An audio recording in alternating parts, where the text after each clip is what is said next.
Abençoados, glória a Deus! Estamos com mais um vídeo maravilhoso em nosso canal Olhos Iluminados. A pergunta é: Jesus é o próprio Deus, irmãos? E tem muitas pessoas que têm essa dúvida e nós vamos tentar ajudar os irmãos aqui nesse vídeo, neste momento. Certo, abençoados? Graça e paz mais uma vez. Quero saudar os novos inscritos no canal. Sejam bem-vindos. Maravilha ter você aqui conosco e vamos crescendo de glória em glória.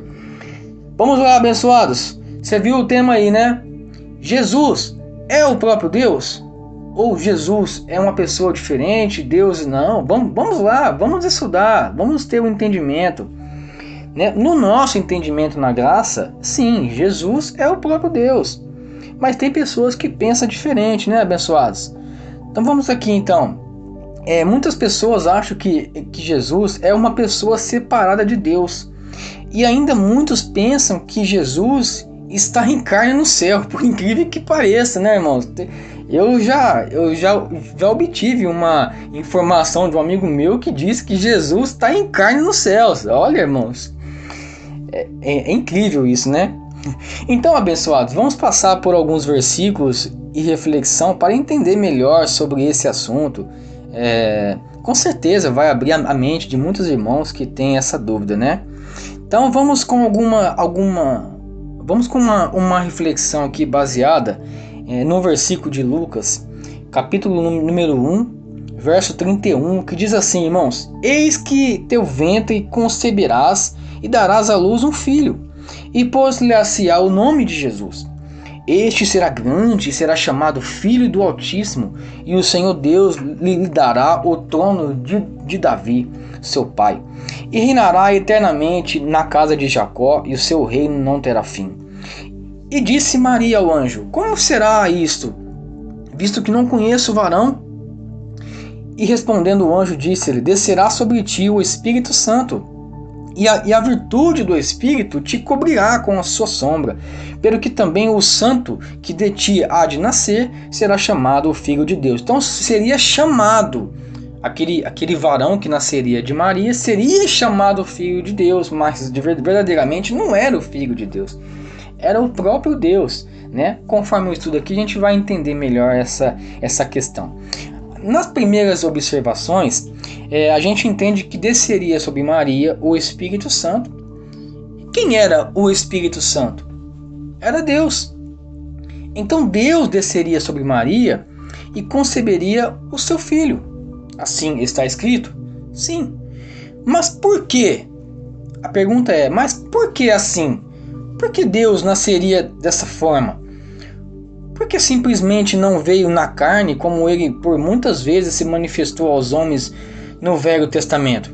Nós temos alguns exemplos claros, por exemplo, Abraão, Jacó, Josué. Deus e dois anjos aparecem a ele fisicamente. A ele quem? A Abraão. Jacó lutou com Deus. E note que toda ao ponto de Jacó chegou ao ponto de segurar o anjo pelas mãos. E Deus, ao tocar na sua coxa, para deixar ir. Então aquela luta ali entre Jacó e Deus, ele durou a noite toda. Foi uma luta física, irmãos. Até o ponto de chegar ao amanhecer, de o anjo querer ir embora e Jacó não deixar ele ir. Falou: você não vai enquanto você não abençoar. Então o Senhor tocou na carne de Jacó para que ele soltasse o anjo. Então era uma manifestação física de Deus. Não precisou dele nascer de um ventre de uma mulher para que viesse à terra. Deus pode tudo, né, irmãos? O Senhor pode todas as coisas. E também para Josué, ele se apresentou como um príncipe do Senhor, que era o próprio Senhor ali. Até então, Josué ele interroga o anjo e fala assim: você é um dos nossos ou dos nossos inimigos?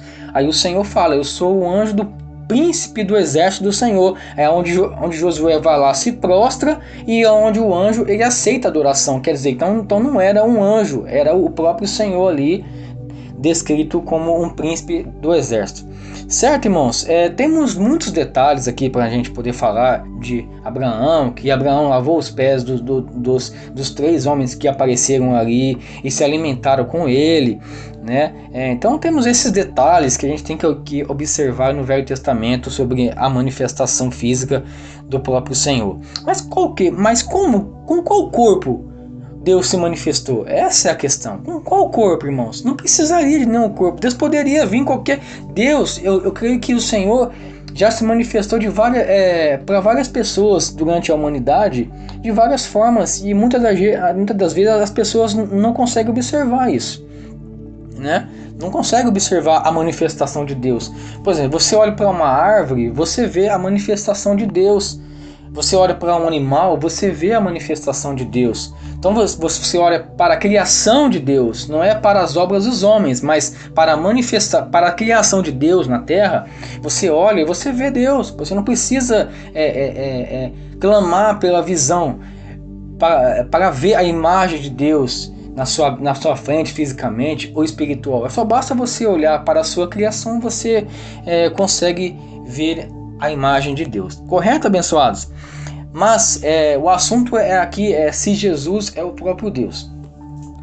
Mas o nascimento do ungido de Deus foi profetizado nos profetas. Por isso veio a se cumprir dessa forma. Por isso aqui o questionamento Deus precisaria de um corpo? Né? Mas só que o seu nascimento foi profetizado nos profetas. Então a gente vai ver aqui nos textos que fala sobre isso. Em Isaías capítulo 9, verso 6 diz assim: porque um menino nos nasceu, um filho se nos deu, e o principado está sobre os seus ombros, e o seu nome será maravilhoso, conselheiro, Deus forte, Pai da eternidade e príncipe da paz. Veja quem era o Messias. Observe os detalhes. Olha que detalhes maravilhosos, né, do Messias que haveria de vir. Ele era maravilhoso conselheiro, ele era um Deus forte, ele era o Pai da eternidade, não era somente o Pai da ocasião ali no momento, ou o Pai do futuro, não, ele é o Pai da eternidade, né, e o príncipe da paz. Esse era o Messias que haveria de vir. Né, todos esses adjetivos estariam sobre o Messias. Então, se Deus é um e Jesus é outro, então temos o que, irmãos? Temos 2 conselheiros, 2 Pai, 2 Deus e 2 príncipes. Está correto isso? Lógico que não, né? Mas vamos para mais uma análise sobre de quem era o Messias. Zacarias capítulo 9, verso 9 diz assim: alegre-te muito, ó filha de Sião, exulta, ó filha de Jerusalém, eis que o teu rei virá a ti, justo e salvador, pobre e montado sobre um jumento, sobre um asninho, filho de jumenta. Veja essa profecia, irmãos, sobre a vinda do Messias, cumprida nos evangelhos. Sim, ela foi cumprida nos evangelhos, essa profecia de Zacarias. Vejamos o texto. Amados irmãos, então vejamos essa profecia feita em Zacarias, descrita em João, o seu cumprimento. João capítulo 12, verso 12 diz assim: no dia seguinte, ouvindo uma grande multidão que viera à festa, que Jesus vinha a Jerusalém, tomaram ramos de palmeiras e saíram-lhe ao encontro, e clamavam: Hosana, bendito o Rei de Israel, que vem em nome do Senhor. E achou Jesus um jumentinho e assentou-se sobre ele, como está escrito: não temas, ó filha de Sião, eis que o teu rei vem assentado sobre um filho de uma jumenta. Os seus discípulos, porém, não entenderam isso no princípio, né? Mas quando Jesus foi glorificado, então se lembraram de que isso estava escrito dele e que isso lhe fizeram. Olha, irmãos, que interessante, maravilha é isso, né? A verdade, irmãos, é que aos olhos e mente carnal, ilimitada e também sem estudos iletrados dos apóstolos, poderia se esperar ter uma visão de Jesus como um filho de Deus de verdade, de até chegar ao ponto de um dos apóstolos se levantar indignado, sei lá o porquê que Felipe fez isso, de fazer uma pergunta e um questionamento ao Senhor da seguinte forma, né? Isso se encontra em João capítulo 14, verso 7, que diz assim: se vós mesmos me conheceis a mim, também conhecereis a meu Pai, e já desde agora o conhecereis, e tendes visto. E disse-lhe Felipe: Senhor, mostra-nos o Pai, é o que nos basta. E Jesus lhe disse: estou há tanto tempo convosco, e não me tendes conhecido. Felipe, quem me vê a mim, vê o Pai. Como dizes tu, mostra-nos o Pai? Não crês tu que estou no Pai, e que o Pai está em mim? As palavras que eu vos digo, não as digo de mim mesmo, mas o Pai que está em mim é quem faz as obras. E por incrível que pareça, mesmo nessas circunstâncias, irmãos, difícil de compreensão das coisas espiritual, um dos discípulos ainda obteve uma grande revelação do Espírito, que designou aos apóstolos a repensar em seus pensamentos sobre Cristo, né? É uma das passagens que era de se repensar quem era Jesus de verdade.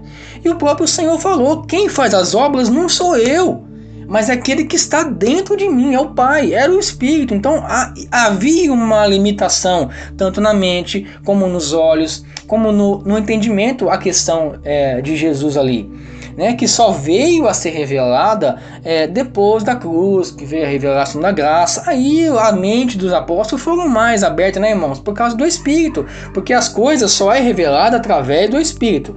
Correto, irmãos?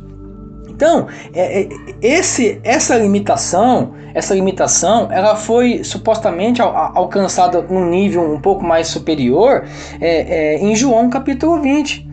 8 dias depois, João 20, 26. Depois da ressurreição, 8 dias depois, estavam outra vez os seus discípulos dentro e com eles Tomé. E chegou Jesus, estando as portas fechadas, e apresentou-se no meio e disse: paz seja convosco. No verso 27, disse Tomé: põe aqui o teu dedo e vê as minhas mãos. Jesus disse a ele: chega a tua mão e põe do meu lado. Não sejas incrédulo, mas crente.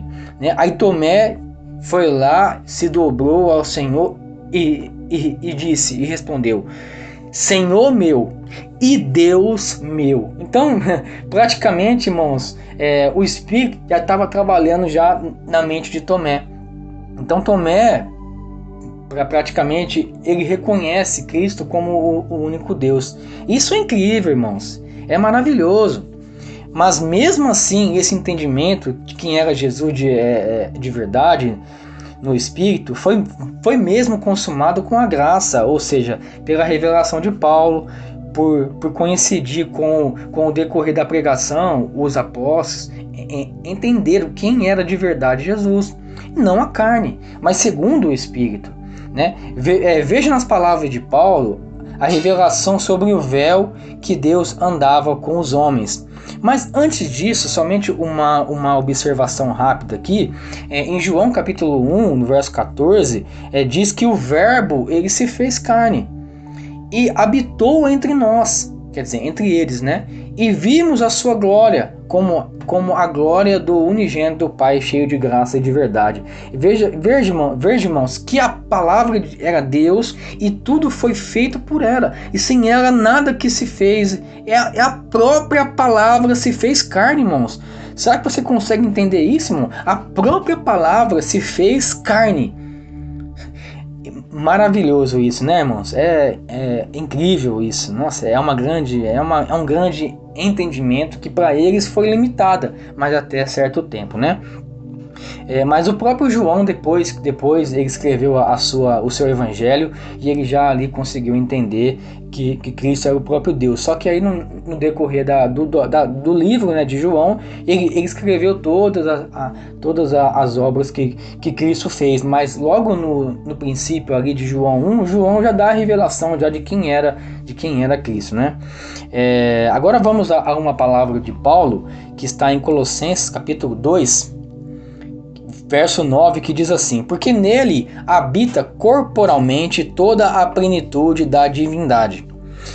É mais um exemplo, temos mais um exemplo na visão de João, na ilha de Patmos. Mas aqui Paulo fala que corporalmente habitava toda a plenitude de Deus. Então era Deus purinho ali, era Deus em carne e Deus espírito. Maravilhoso, né, irmãos? Vejamos uma visão de João na ilha de Patmos, capítulo 4, no verso 2. E logo fui arrebatado em espírito, e eis que um trono estava posto no céu, e um assentado sobre o trono, quer dizer, um assentado no trono. E o que estava sentado era na aparência ser semelhante à pedra de jaspe, e de sardônica, e de arco celeste, e estavam ao redor do trono. E era semelhante a esmeralda. Então essa era a imagem daquele que estava assentado no trono, que só tinha somente um trono, não tinha três, só tinha um trono. E quem estava assentado no trono tinha a aparência semelhante de pedras preciosas. Então foi essa a imagem de que Cristo passou para João, né? Então isso vai dar o quê? Um trono. Veja a manifestação de Cristo, glorificado, como era a sua imagem no seu reino. João não conseguiu descrever de tão maravilhoso era a sua forma. A imagem de Cristo glorificado, já não mais conhecido como um adjetivo, que era Deus, mas como Cristo, o Senhor, que era de pedras e preciosas. Essa visão do Espírito de Cristo era o próprio Deus que foi revelado aos apóstolos, assim, em João capítulo 16, verso 7, que dizia: em verdade vos digo, Jesus falando, que vos convém que eu vá, porque se eu não for, o Consolador não virá a vós, mas se eu for, enviá-los-ei. Quer dizer, o Senhor ele voltaria ao seu reino, seria glorificado, deixaria aquela manifestação de carne, seria glorificado e enviaria o seu Espírito para habitar com os homens. Vamos passar nesse texto aqui um pouco mais à frente, né? Esse Espírito visto na visão de João, na ilha de Patmos, seria a graça, o reino em nós. Os homens também foi revelado a João como uma cidade santa. Então, quer dizer, esse Espírito foi revelado a João como uma cidade santa, que era o próprio Cristo em nós. Ele foi glorificado, se assentou no seu reino, no seu poder, na sua majestade, e enviou o Espírito aos homens, como está descrito em Apocalipse, capítulo 21, verso 10. Olha que a revelação de João sobre o Espírito. E levou-me em espírito a um grande e alto monte, e mostrou-me a grande cidade, a santa Jerusalém, que de Deus descia do céu. E tinha a glória de Deus, a sua luz era semelhante a uma pedra preciosíssima, como a pedra de jaspe, como cristal resplandecente. Essa mesma cidade, que não é uma cidade literal, habitaria com os homens para sempre, e foi isso que Jesus disse nos seus evangelhos: o Espírito que o Pai enviará ficará com vocês para sempre, e o próprio Cristo em nós. É o próprio Cristo, irmãos. Essa cidade é o próprio Espírito do Senhor em nós. Assim como no Velho Testamento havia a Jerusalém terrena, que habitava com os homens mais fisicamente, né? Essa cidade terrena, essa Jerusalém terrena, foi destruída no ano 70 para que viesse a nova Jerusalém, a nova cidade. Mas essa cidade não seria física, mas seria espiritual. Que não faria sentido, irmãos, Deus destruir uma cidade, uma Jerusalém física, e mandar uma outra cidade física, irmãos. Não faria sentido. Então ele teria que estabelecer a graça, a nova Jerusalém, mais espiritual, na sua igreja, entendeu? É isso que há em concordância com Apocalipse capítulo 21, Verso 3: eu ouvi uma grande voz do céu que dizia: eis aqui o tabernáculo de Deus. Não é os tabernáculos, é o tabernáculo, que é o templo, que é a presença de Deus que habitaria com os homens. E esse tabernáculo de Deus com os homens, pois com eles habitará, e eles serão o seu povo, e o mesmo Deus estará com eles, e será o seu próprio Deus. Viu, irmãos? Então, se você conseguiu entender e discernir de verdade quem é Jesus, após esse pequeno estudo simples, quem é Jesus na sua vida?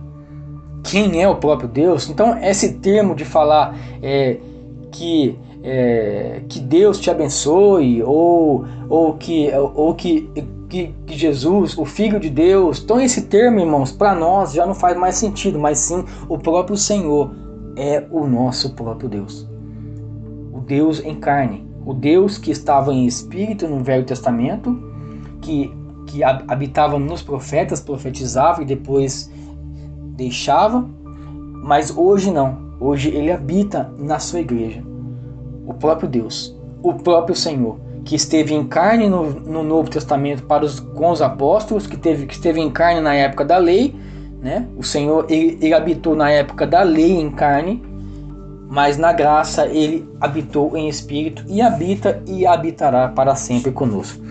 Glória a Deus, abençoados. Ufa, né? Que estudo maravilhoso. Então, irmãos, ficam aí com essas minhas saudações. Graça e paz. Até o nosso próximo vídeo. Em nome do nosso Deus. Graça e paz, abençoados.